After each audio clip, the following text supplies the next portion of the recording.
আজকে আমাদের দেশি মুরগা এনেছে, কীভাবে করি সবাই দেখো। মুরগাটা কেটে নিয়ে আসছে, ধুয়ে নিলাম দই নুন দিয়ে, তারপরে কি দেই দেখো তোমরা সবাই। এখন হলুদ দিয়ে নিলাম, তারপরে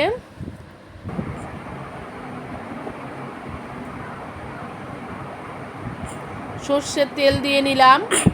সর্ষের তেল দিয়ে সবগুলো একসঙ্গে মেরিনেট করে আমাকে টেস্টটা দেখা দরকার নেই, যে ভালো আছে কিচ্ছু বলে দেখা না, এটা রান্নার ভিডিও তো না, আমাকে একবার দেখা আমি বল। হ্যালো গাইস, আজকে দেখো আমি আজকে দেশি মুরগার লাল লাল ঝোল করব অন্যরকম স্টাইলে। আগের দিনও দেখেছিলে, কিন্তু এটা অন্যরকম মুরগার মানে লাল লাল ঝোল করব। কাঁচা লঙ্কা জিরা আদা একসঙ্গে করে আমি একবারে মিক্সচারে বেটে নিচ্ছি।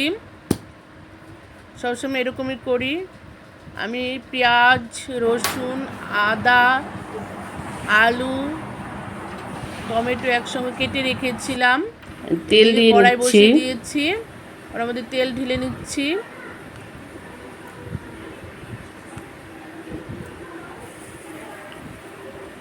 এদিকে আলুগুলো ভেজে নিচ্ছি লাল লাল করে।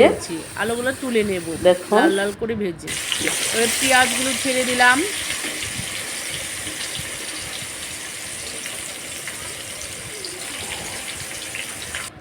পেঁয়াজ টমেটো রসুন লাল লাল করে ভাজা হয়ে গেছে।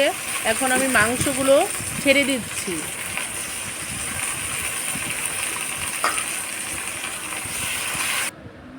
মাংস কষানো হয়ে গিয়েছে, মশলা দিয়ে সব দিয়ে কষানো হয়ে গিয়েছে। এখন তৈরি দেখো দেশি মুরগার লাল লাল ঝোল। তোমাদের দেখতে কেমন লাগলো একটু লাইক কমেন্ট শেয়ার করে দিও। আমার পেজটাকে ফলো করো। আমার পেজটার নাম হচ্ছে দুর্গা সাহা শম্পা সাহা।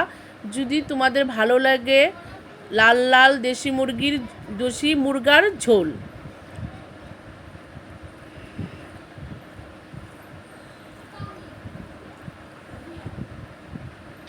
আমার কাছে কিন্তু খুবই ভালো লাগলো, খুবই টেস্ট হয়েছে, খুবই ভালো লাগলো।